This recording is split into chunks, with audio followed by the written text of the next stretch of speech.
Good morning, good afternoon, everybody. I'm Marilia Aguiar, and I'll be helping out with the webinar today. Just a few heads up before we start. After the presentation, we will have time for questions. So you can use the Q&A box at the bottom of the Zoom page. Please use the option sent to everyone, not only to the presenter, because I'll be helping out with this later. I'd like to welcome Marilia, who will present the webinar today. So Marilia, feel free to introduce yourself and start whenever you want. Thank you, Milene. Well, I'm very happy to be here. I hope that I have information that you like a lot, a little bit about real life indicators. So, hello everyone. I am Marilia, and I'm a co-founder of and CEO of Stats4. At Stats4, our mission is simple but powerful: to save the world's water using technology. For nearly 10 years, we have been developing innovative solutions to detect water losses in distribution systems across Brazil. Today, we work with the country's largest water supplies, who together manage 54% of Brazil water networks. Thanks to our technology, we have already helped save to equivalent of over 210 Olympic-sized swimming pools of water. Well, but today I'm not here to talk about myself or my company. I'm here to talk about real losses and pressure. Most of you probably know that these two issues are closely connected, and that small leaks can actually be more damaging than large ones. And that's because small leaks can go unnoticed for weeks or even months, quietly wasting water. It's also well understood that is a rate of raise, which is influenced by factors like aging pipes, corrosion, soil movement, and pressure variations. The first three are natural occurrences, and water utilities can only monitor them. But the fourth, pressure variation, is something that can and must be controlled.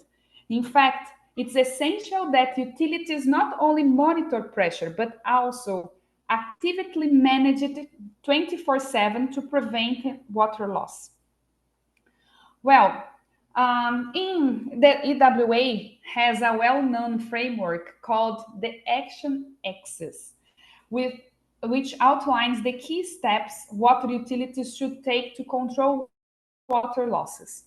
To reduce real water losses to an economically sustainable level, it's crucial to repair leaks quickly and effectively, manage field infrastructure, focus on active leakage control, and last, but definitely not least, pressure control. Let's explore a little bit this axis. Time is money. Absolutely. In water distribution system, this couldn't be more true. Detecting, locating, and repairing leaks must happen as fast as possible. The longer a leak goes unnoticed, the more money, chemicals, and electricity, for example, a utility loses. In Brazil, even the companies that actively scan for leaks, the average lifetime of a leak is around 80%, 180 days. That's 6 months of continuous waste. And when it comes to repairs, prioritization is key. But making the right choice isn't always easy. So let's just replace all the pipes with new ones. Sounds like simple solution, right? Unfortunately, it's not that easy. In reality, it's an incredibly challenging task, expensive, time-consuming, and often very complex. And the numbers don't lie. Here in Brazil, for example, most water utilities replace less than 1% of their networks per year. Meanwhile, around 80% of leaks occur in branch connections. And here's something important to remember. A leak in a branch connection shouldn't be repaired, it must be replaced. But replacement alone isn't enough. The quality of repairs and replacement is critical. If the job isn't done properly, the problem will keep coming back again and again and again until it's finally fixed the right way. According to the EWA Action Axis, activity searching for leaks is essential. One of the most effective ways to locate them is by implementing district metro areas, DMAs. However, this can be a major challenge for many utilities due to high costs, geographic constraints, and other operational difficulties. You know, when it comes to monitoring, daily control requires both high quality and high quantity data, while monthly control often delays critical repairs, leading to even greater losses. A cheaper and widely used method for leak detection is traditional field scanning. But while effective, this technique is time consuming and relies on a rare and a highly specialized workforce. Another crucial action is pressure control. Studies show that higher pressure leads to increased flow and more pipe ruptures. That's why water utilities must do everything they can to manage pressure effectively, using boosters, pressure reducing valves, PRVs, controlled maneuvers, and transient management. But for pressure control to be truly effective, utilities need a deep understanding of their network. And here's the challenge: the field doesn't always behave as expected. It's not uncommon for engineers to analyze a situation one way only to realize later that the reality is completely different. Isn't this true? Well, fortunately, AI technology has advanced significantly and can now help water utilities enhance their services. It allows engineers to handle large volumes of data more efficiently, reducing the need for manual data compilation and shifting the focus to strategy and analysis. With high quality data collection, AI can prioritize the most critical issues, ensuring faster and more effective interventions. But here's the key: bad data leads to bad AI results. The quality of data is crucial for AI to deliver accurate and valuable insights. At the end of the day, the main challenges in adopting AI for water utilities are company culture, embracing digital information, and data organization, ensuring structured, reliable information. This can be a very big challenge. Don't you agree? Well, the market offers a wide range of technologies designed to help water utilities reduce losses. Sorry. I would say that these technologies can be divided in two main groups: leakage location, identifying and pinpointing leaks, and field monitoring, continuously tracking network conditions. These solutions are not mutually exclusive, quite the opposite. I strongly recommend combining technologies so they can complement each other and compensate to their individual weaknesses. When it comes to leakage locations, some of the solutions are conventional field scanning, that is labor intensive and requires extensive field work. Optimized detection, a technology that enhances productivity assessment, repair management, and workforce training, helping the digitalization of the field scanning. Satellite detection, that identifies points of interest but still relies on conventional field scanning for precise location. Noise loggers, that are still expensive and require mobile deployment, which involves fieldwork. They only provide noise data requiring further information, and noise correlators. They are even more expensive, require accurate technical records and mobile management of monitoring points. On the other hand, some technologies focus on field monitoring, and they can be used alongside leakage localization solutions for even better results. This includes traditional operational monitor, a rear view approach, and evaluate this kind of technology evaluates standards DMA parameters, relying on proper installation and flow measurement. Forecasting and verification, like a predictive approach, and also applicable to DMAs or controlled sectors, checking whether the predicted flow or pressure parameters actually occurred, is still a reactive approach.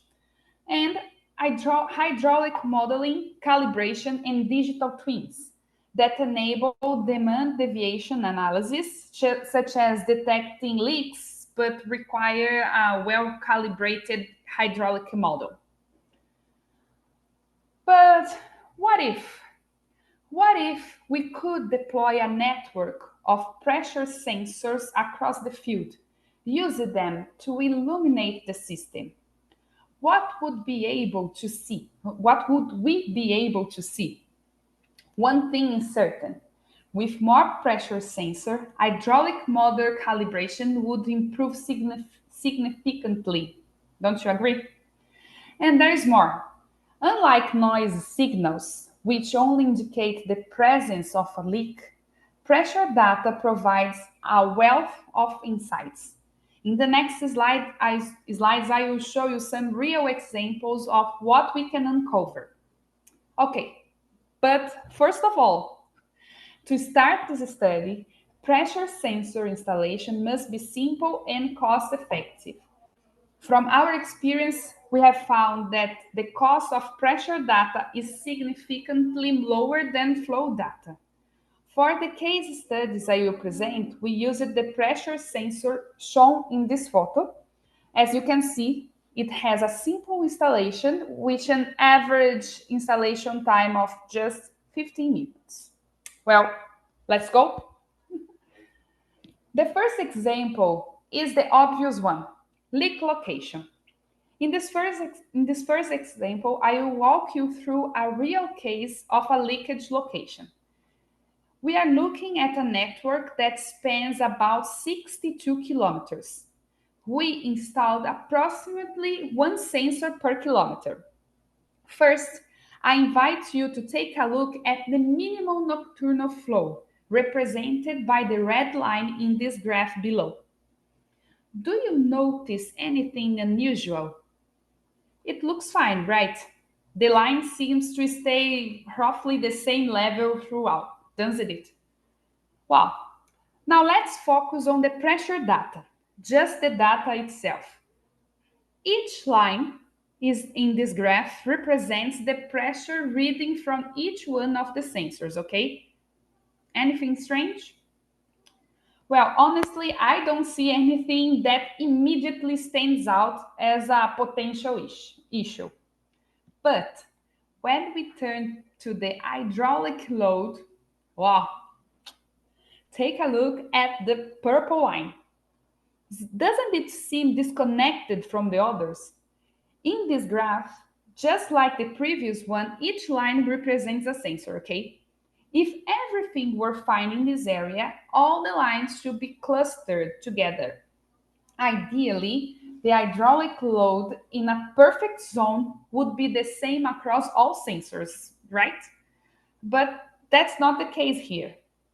The water utility was alerted that there might be a leak near the sensor that is showing this anomaly, okay? And the area of the alarm is the orange one in the heat map, as you can see. Well, after the field investigation, the team found the leak and repaired it. And now take a look at this. See the beauty before your eyes. the area has returned to normal, as clearly shown in the hydraulic load graph. And just look at the heat map. It's green now. But what kind of leak are we talking about? Let me show you. The alarm had been activated by the artificial intelligence, and the company managed to find and repair the leak in January 2025. It was a significant leak. Yet, as we saw, it wasn't detectable through minimum night flow or research factor.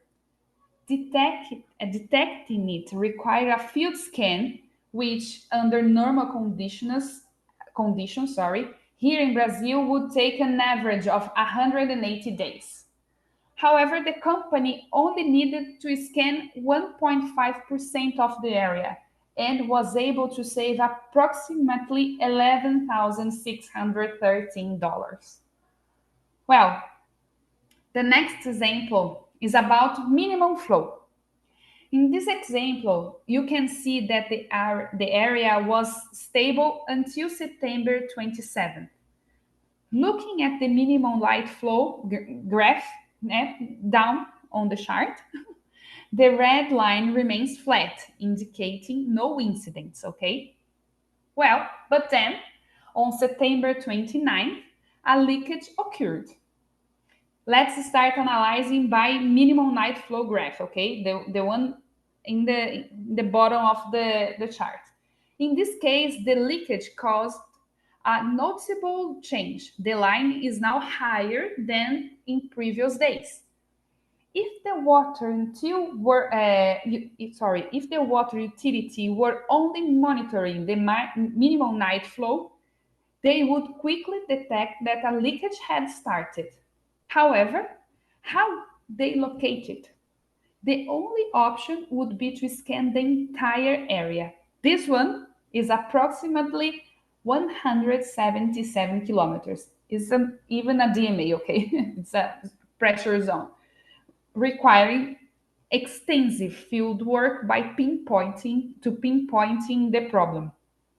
But with massive pressure data, we are not only able to detect the pressure change in the area, as shown in the pressure graph above, but also pinpoint a smaller zone where the leakage might be, highlighted in orange on the heat map, which was about 6 kilometers. Here's another interesting point to consider. Notice that if the company doesn't have minimum night flow measurements, having massive pressure data alone would be enough. That's because minimum night flow corresponds to maximum night pressure. Of course, having flow data is valuable. It allows water utility to quantify the financial and volumetric impact of a leakage. But when it comes to actually finding the leakage, the lack of this specific information isn't a major issue. And what happened next after the repair? Check it out. The pressure returned to its previous level, confirming that the issue was resolved. If in the following days the pressure level didn't recover to its original state, it would indicate that a new leak or multiple leaks had started in the area. See how powerful this massive amount of pressure data can be? Are you ready for another example? I hope so. Let's go. Imagine that a water utility has a pressure reducing valve installed. Is it working properly? Check out how interesting this case is. The company couldn't detect that every day between midnight and 6 a.m., their PRV wasn't controlling the pressure as expected. In this case, the PRV was set up with an intelligent system to automatically control the pressure, but unfortunately, it wasn't functioning correctly. Now, imagine how many PRVs companies have in their networks.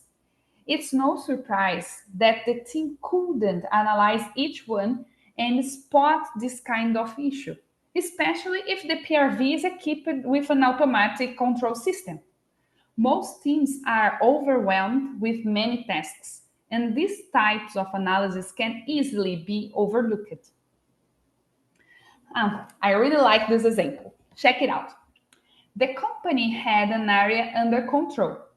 One day, the maintenance team needed to open a valve to address a field issue. Unfortunately, they forgot to close it properly, and look at what happened to the pressure in the area. It dropped significantly. The company quickly instructed the team to close the valve properly, and once they did, the pressure returned to its previous level. However, as you can see, this situation occurred a few days later as well. And that's fine. The pressure data highlighted the issue, and the AI alerted the company again. Now, imagine if the company didn't have this kind of control.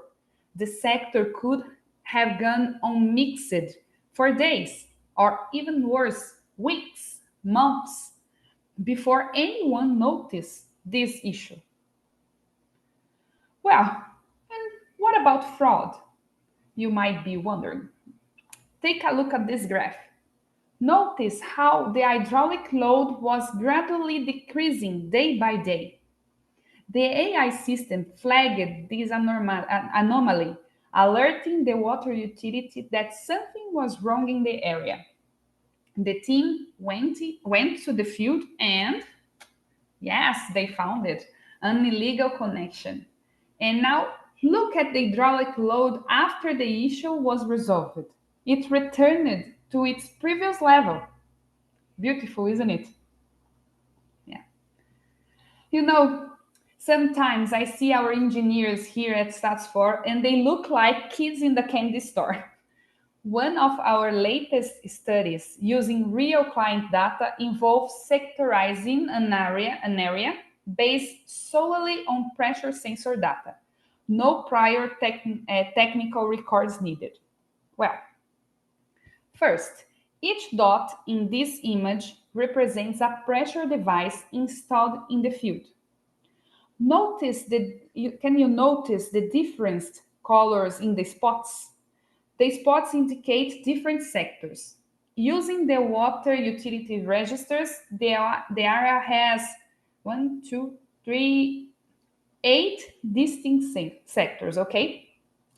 Now, take a look at the next image, the one that we were playing on. Using only pressure data and clustering techniques without any pre-existing technical records, we were able to assign colors to each device, tagging them to their pressure behavior. Each color in the dots represents a group. Pretty amazing, right? The two images are strikingly similar. This is an incredible, powerful tool for areas that were sectorized in the past but may no longer be properly separated, or for utilities that need to redefine sector boundaries with real data-driven insights. Well, these examples are just a glimpse of what massive pressure data can reveal.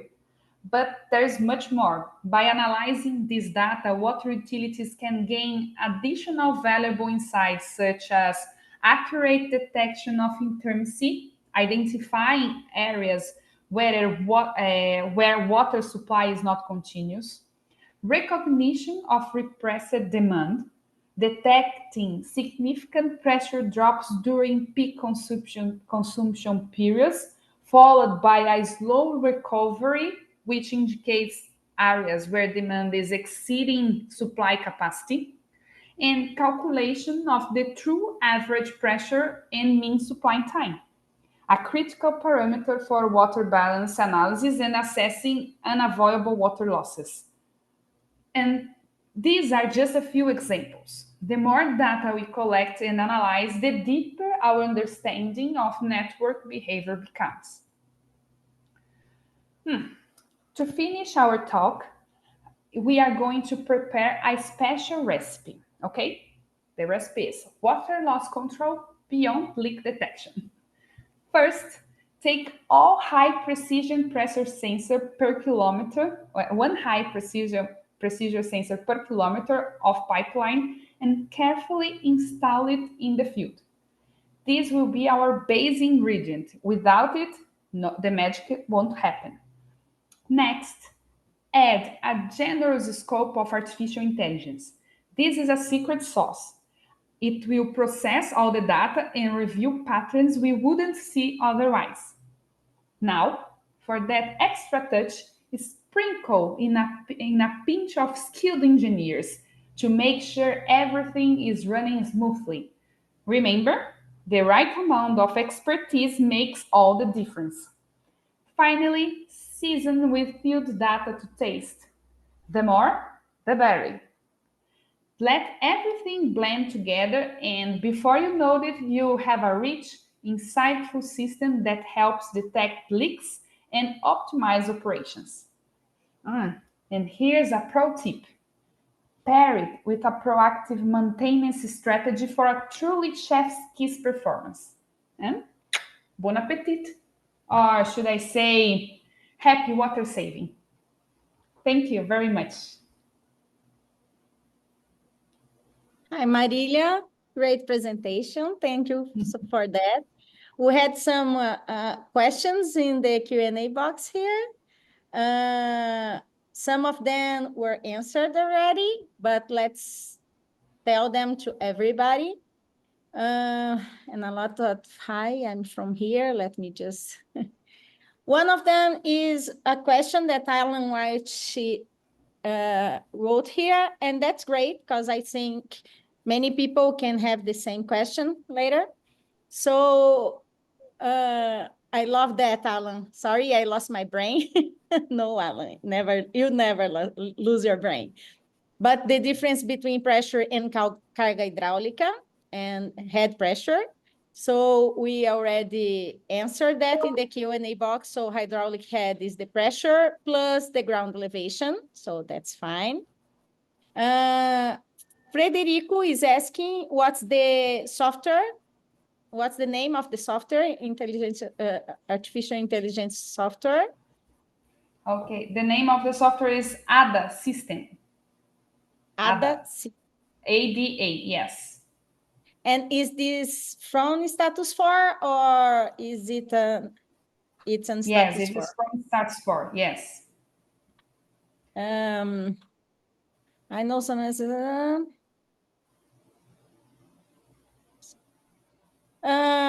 and Brett Snyder is asking what's the purpose of the pressure monitoring clusters? I know, but I think you should, if you want, you can go back in the presentation and show them why we have these clusters so you can provide more pinpoint data for the problems in the system.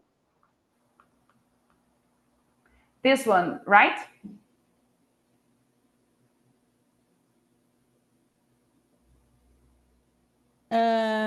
Brett, if you are... Yeah, that's the question. Yeah, that slide there. Yeah, what is the purpose for the clustering? Okay, that's right. Imagine, Brett, that here, at least here in Brazil, we don't have DMAs as something normal. Okay, so it's difficult to arrange them. So sometimes, this is a good example. Here in this image, in the right side, in the left side, we have the DMAs of the company that they put it. How can I say? That is in their net. How can I say? In their software, controlling software. Okay, and we were very interested to understand if we could cluster them without the information of the company. just looking to the pressures and to the pattern of the pressure. And the main idea is because some of the companies, sometimes they have the DMAs almost, or the sectors almost the line, how can I say, clustered, but they don't know if the boundaries are okay. So looking to the pressure, we could see that the boundaries, that they are okay. They are disconnected. I don't know if I made myself clear. And in this image in the right side, you can see that we have some dots that have different colors. Okay, I'm looking to the side because I have a screen here to help me. Okay, so as you can see, in the ideal world, all the dots here in this green spot, for example, should be red. And as we can see, we have mostly of them red. And the idea is, if the company, for example, we here in Brazil, we have nowadays a lot of privatization. How can I say, when the companies are Privatization. not privatizations? Okay, so imagine sometimes you receive a city and you don't know the city as with a lot. You don't know everything, all the details. So you can run this test to understand if what we have written in the paper is what we want in the streets. That's the main idea. Marilia, may I jump in? Yes. Brett, I'm not sure where are you from, but mainly in Brazil, we have a huge problem that, oh, you have DMAs? Yes, I have DMAs. But when you are checking this, they are opening, they have like opening valves, and they are not really DMAs. We just have, okay, someday, some year ago, a few years ago, it used to be a DMA, but now it's not. Sometimes they just open some boundary valve because they want to fix some leaks or something like that, and they never close it again.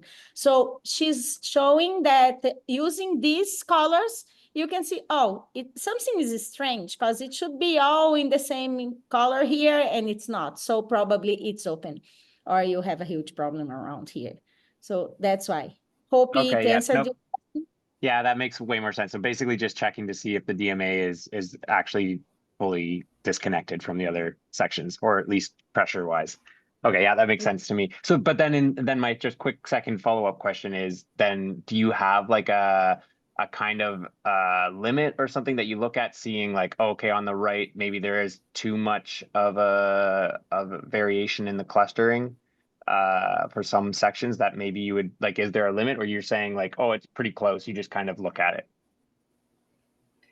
Yeah, this is an initial study. So we started to like, as I said, my engineers is like kids on the playground and with the data. But the main idea is, when you see, can you see my mouse here? The pointer? Yep. No. Yep. Okay. Yeah, now I can. Okay. So, for example, in this area, as you can see, you have some dots that doesn't have the same color. So we would say to the water utility, please go to this boundary to see what is going on. Maybe the valves aren't closed as they should be, and we need to verify on the field. That's the main idea. Okay, awesome. Thanks so much. Another question here. Always David, I'm sorry if I'm pronouncing this incorrectly. What level of computational power is required for the real-time AI-based leak detection? And is it feasible for large-scale deployment? Okay, well, all the software here is on the cloud.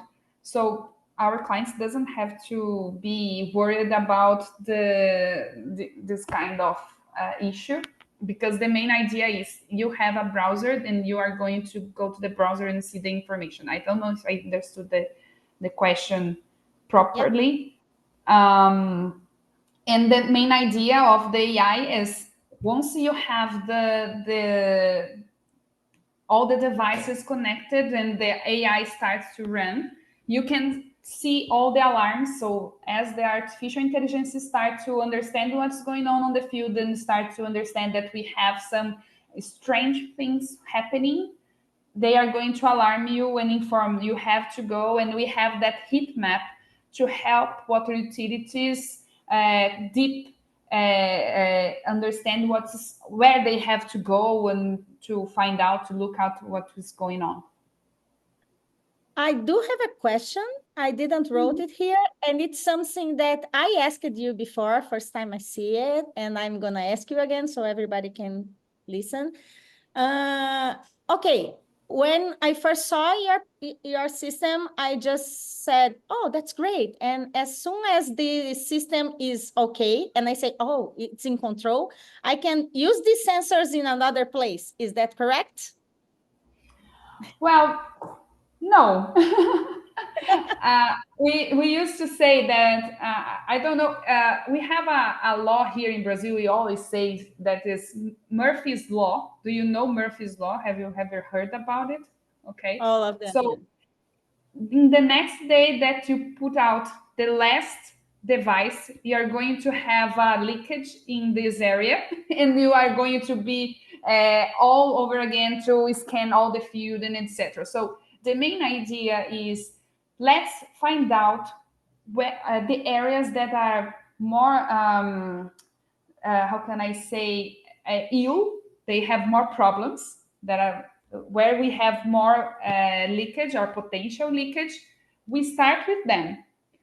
When we have them stable, we put the system there, stay there, and use the money that we save to install in the next sector. Okay, so the main idea, you have to always be looking at it, because as we said in the presentation, time is money. So we have to be faster, and you will not be able to be fast, as we can see in this example, in this first example here. Let me just come a little bit here.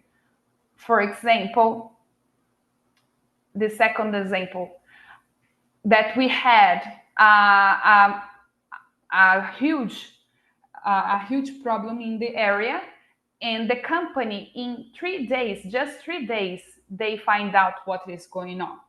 Or like this leakage here that we can see, this first example, the alarm was in this company for a long time, and they had a problem with their workforce to find out the leakage. But once they found it, as you can see, as I said, the minimum nocturne here, you wouldn't never find out this leakage. So it's important to be there forever, looking what is going on, to maintaining this fast response for the problems. Okay. That's great. We have like Daniel Iwata saying, congrats, amazing explanation about the use of data intelligence to prevent losses. And Alan White is saying, a big issue in Brazil is the roof tanks. People don't want to get rid of them, but if the sector can monitor intermittency and daytime pressure changes and show customers that these parameters are stable and reliable, do you think could people be convinced to unhook their roof tanks?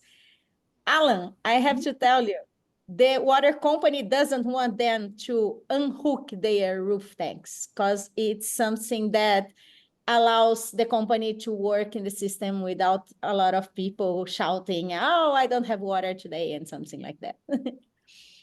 The clustering is based, Hamis Big Zali is asking for you, Marilia. The clustering is based on pressure data type. And also you have the data from these sensors, which means that these sensors have different frequency of recording, right? I don't know if I understood. Well, I will try to respond. So for that study that we presented here, for the clustering method, we were looking every sensor device is collecting the pressure data for each 15 minutes. So in this case, I don't remember how many devices we have, but it's like more than 100 devices that we were looking for, and each one of them every 15 minutes collecting the pressure, and we used software to cluster them. This is something that we are less I brought to the presentation to show you all the things that we can do. This is something that we don't have in the software nowadays. We want to put it on the software. Today is something that we are doing by hand, by computer, uh, for understand, because the hypothesis is if we can see this, we can alarm faster the company that they have some mix in the boundaries or something like that. That's the main idea. We are trying to have the best AI system to find out leakage in the water distribution system. That's our challenge here. Thank you, Marilia. And Alfeu Cabral is saying congratulations on the presentation. Milad Lafitte. Oh, no, just presenting. George, this is one that I should be ashamed because I don't know how to pronounce his name properly, but George Kirby. What a yeah, and I know you, and I'm really sorry, but what accuracy of the pressure sensors is recommended?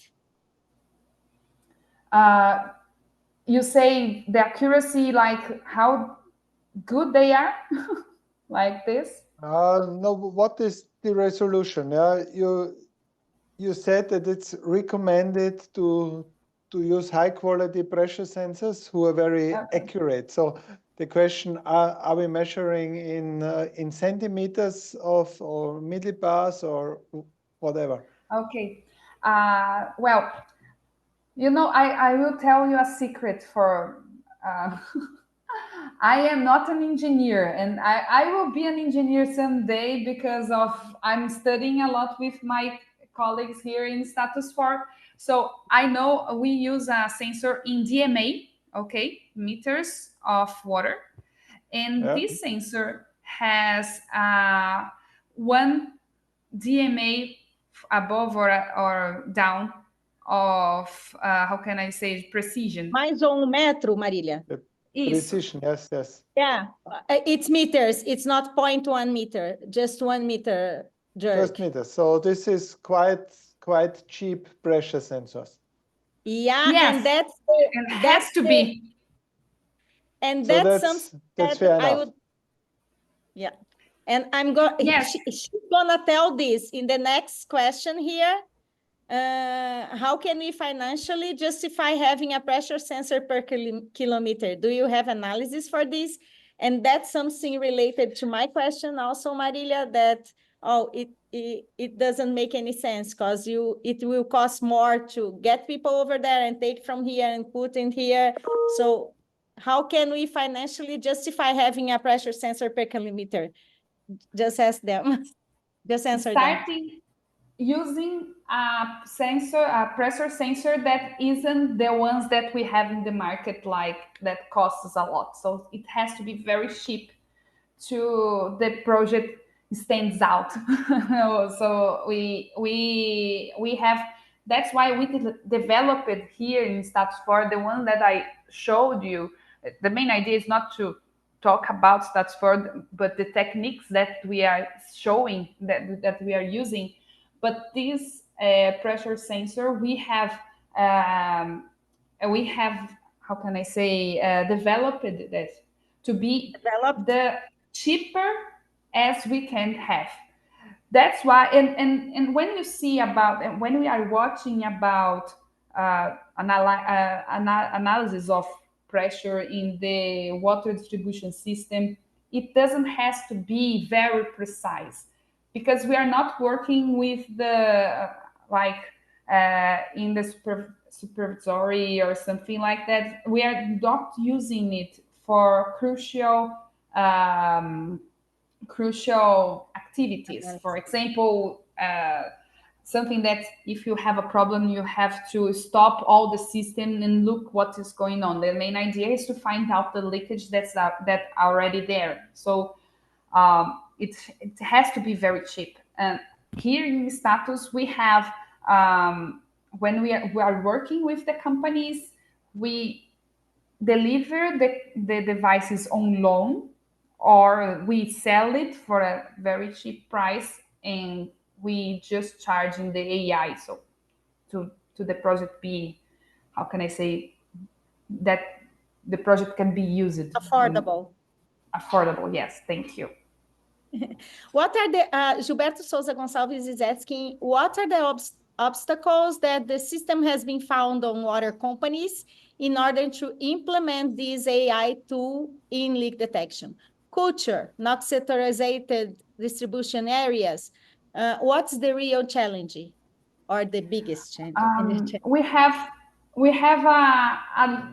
little bit of each of these things, but I think that the most challenging is mostly the times companies thinks that they have the sector in a way, and in reality is not like that. And I will give you an example. We have a company here in Brazil, a client of us, that we are going to look to two sectors, each one with 15 kilometers of network. The first one was easy because we had an airport so it was a sector that is delimited by geographic limits. Okay, so it was okay. The other one, once we installed the sensors, our engineers start to analyze the data to see if it was making any sense, and we saw that it was very strange, the data. So it was mixed for sure. And then we called to the client, and they get a team member that is like 30 years in the company, so he know everything that happened there, and said, hey, Joseph, we have a problem here. We put the sensors in these 15 kilometers of network, but it's not making any sense. We have this reservoir that is going to put the water to this place, and it's, what is going on? And then he said, oh, you are totally wrong. The reservoir isn't this one, it's this other one. And this sector doesn't have 15 kilometers because they go until down the mountain. So in the end of the day, that sector had 40 kilometers. So I think that the main obstacle, but I think we used to say here that this is a problem, but it's something good too, because without the system, they wouldn't have been able to see that area wasn't like that. So we helped the client to see what was going on. Marilia, let me interrupt you a little bit. Please, guys, shut off your mic. I'm gonna close all the mics here, and you turn your on again, Marilia, please. Okay. Now you can turn it up again. Okay. And we do have just 10 more minutes, so let's make it a little faster. What's the longevity of the sensors? How often do they need to be replaced? These ones that we have developed, they can be for over 5 years in the field, connected, sending data to the companies. Thank you. And does each sensor has its own georeference, or the operator has to set it up? Okay, we are implementing the geosensors in the sensor, but the main idea is, as it has to be installed and fixed, and it's not going to move because it's on the water metering, isn't it? When we install it, we put the georeference with the cell phone, and and that's okay to be used in the networks here in the analysis. What measures do you have in place to handle cyber attacks? Okay, we have we use here AWS as our main cloud computing, and we have here in Brazil we have I don't remember the name, but it's the same standards that we have in the European law of cyber attacks, and we implemented here some a lot of that concerns that we have to lock the information and doesn't have cyber attacks. We are working a lot, very hard on it to protect the data. That's great. Do you also employ high-frequency pressure sensors to identify pressure transients as a cause of the leakage?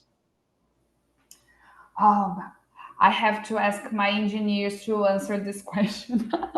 Sorry, Yeah. I can see here, and I can after I can answer the question. Maybe if want to send the questioning for my email, I can address here. I don't know how to say.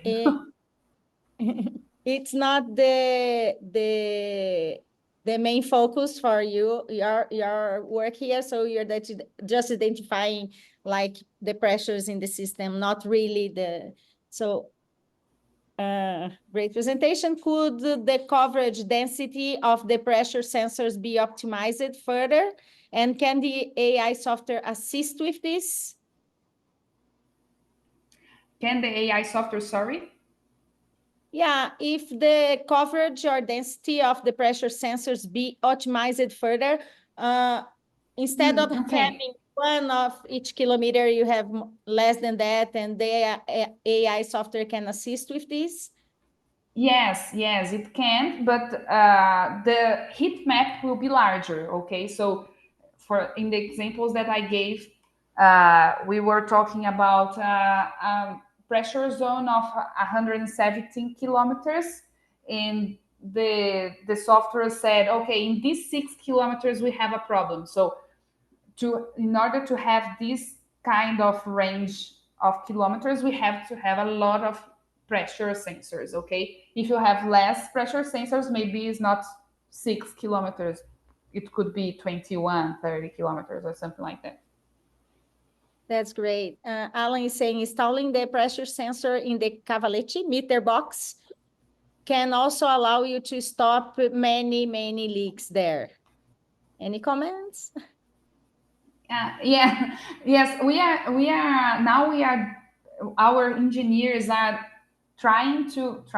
developing is a better word, developing a sensor that not only see the pressure, but also listen to the noise. So the main idea is when we got it, we can say, we will be able to see these little leakage that are happening in the branch, at least in that branch. Also, how do you store all the data? It's been an issue to consider in a large-scale network. Okay, we have a computer in the cloud that store all the data, and this data is of our clients. So today we don't have so many data. We have like 5,000 pressure sensors connected, but the main idea is after some years of data collected, we are going to delete it because we don't need to see that. You just need the answers of the artificial intelligence. You don't need to see the pressure by 15 minutes. So 5 years back, you don't need this information anymore. It's not so valuable. So that's the main idea. We are getting to the end of our time, and I do have a really thoughtful message here from Alan Lambert. Thank you for that, Alan. After 30, Alan Lambert is saying that after 30 years of trying to persuade some utilities and regulators that you must measure pressures to understand leakage management, this presentation was a real pleasure. It made my day. Thanks, Marilia, to you and your colleagues. I couldn't finish it saying anything better than that, Marilia. Would you like to say something else? Thank you very much.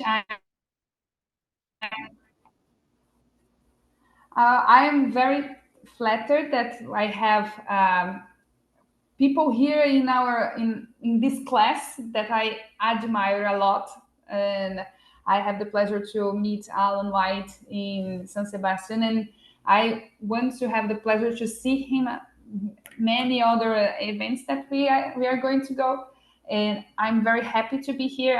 I hope that you could understand techniques that we are doing. The main idea is to show you not status quo, of course, that we are talking about it, but the main idea is show that yes, pressure is a very, very great information that you can take out of the field. And yes, there is technology nowadays to do this, because if you go 5 years back, 10 years back, maybe it was very, very expensive to do this, but hardware each day is cheaper. So IoT solutions are going to be something that we are going to see every day. And I'm very happy to be here presenting this to you. And if you want to talk with me and understand a little bit more about the technology, please call me, send me an email, and we arrange. And if you have deeper doubts about the technology, don't worry. I have my engineers and they know how to answer everything. Thank you for that, Marilia. It was a really great presentation, and I was really happy to see all the people asking me and interacting with this. And like to say goodbye and see you next time. Bye-bye. Thank you very much.